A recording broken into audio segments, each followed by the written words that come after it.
Piali, Neno toca Lilica al Tonac. Hoy, cuando el sol alcance su cenit, nosotros estaremos en la primera casilla de la quinta trecena.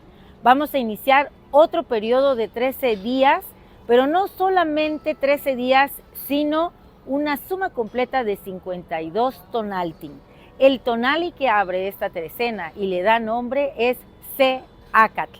Vamos a empezar con la senda de los guerreros, así que yo te invito a que tomes tu acatl, te armes y te posiciones en esta trecena con todo el ímpetu de tu corazón. Recuerda que el agua nos habita y la señora que rige esta trecena es Chalchutlicue, el agua que corre sobre la tierra. Así que nos toca poner en equilibrio esa agua que tiene memoria, que tus raíces sean fuertes como el acatl, como el carrizo, y que bailes con el viento y tu voz sea un canto florido.